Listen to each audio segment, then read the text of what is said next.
પ્રભુ ઈસુના જીવંત અને પવિત્ર ત્રિએક નામમાં વાલા ભાઈઓ અને બહેનો, આપ સર્વને લોગોસ બાઇબલ સ્ટડી તરફથી હું પ્રેમી સલામ પાઠવું છું. અને આજે 2025નો 28મો દિવસ, 28 જાન્યુઆરી 2025 અને મંગળવારનો આ નવો દિવસ આપણા જીવનોમાં પ્રભુએ બતાવ્યો માટે પ્રભુનો ખૂબ આભાર માનીએ છીએ. માફી માગવા માટેની તીવ્ર ઈચ્છા. અમેરિકામાં 11 નવેમ્બરે દર વર્ષે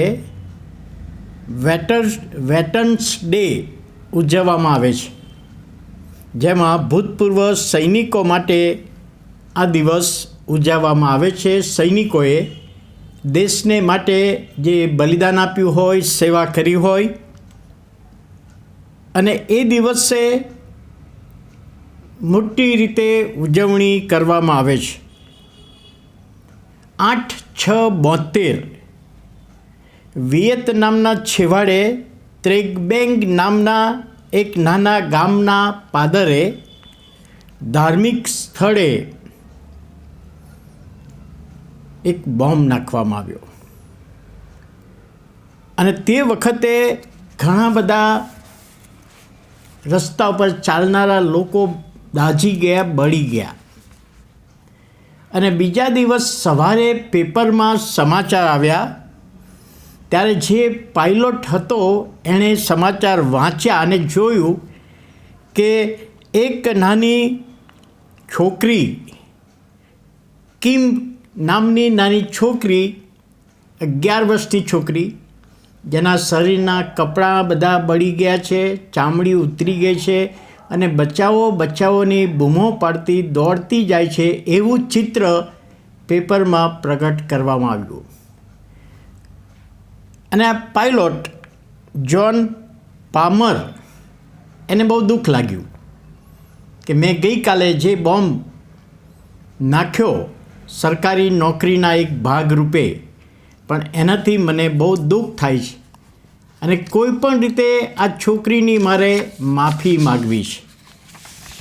પણ એ છોકરીની મુલાકાત થઈ શકી નહીં. જ્હોન પામર નિવૃત્ત થઈ ગયા, બાળકનો અભ્યાસ કર્યો અને તેઓ ઉપદેશક બન્યા. પ્રભુના વચનો આપવાને માટે તેઓ તૈયાર થયા.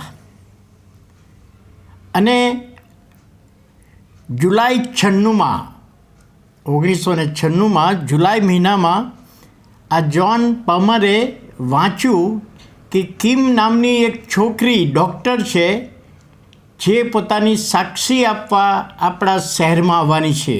ટીવીમાં સમાચાર વાંચ્યા અને આ જ્હોન પામરને ખબર પડી કે આ જે છોકરીની હું માફી માગવા માગું છું, કે જેને વર્ષો પહેલાં જે બનાવ બનેલો, એ જ આ છોકરી છે. અને ભીડમાં જ્હોન પામર પણ ગયા અને ત્યાં જઈને એ છોકરીની સાક્ષી સાંભળી. અને છોકરીએ કહ્યું કે કેટલાક વર્ષો પહેલાં જે બોમ્બ નાખવામાં આવેલો અને જેના કારણે મને નુકસાન થયું, પરંતુ મેં પ્રભુ ઈસુમાં એ વ્યક્તિને માફ કરી છે. જ્હોન પામરે ભીડમાં હતા અને એમણે સાંભળ્યું અને છૂટ્યા પછી આ ડૉક્ટર કિમને મળ્યા અને કિમને કહ્યું કે ડૉક્ટર કિમ, જે બોમ્બ નાખનાર પાયલોટ હું પોતે જ હતો. મને બહુ દુઃખ થયું, પરંતુ મારી તીવ્ર ઈચ્છા હતી કે મારે તમારી માફી માગવી જોઈએ તે વખતે જ, પરંતુ શક્ય ના બન્યું. પણ વર્ષો પછી અત્યારે હું બાળક બન્યો છું, તમે ડૉક્ટર બન્યા છો અને આજે હું ફરીથી તમારી માફી માગું છું.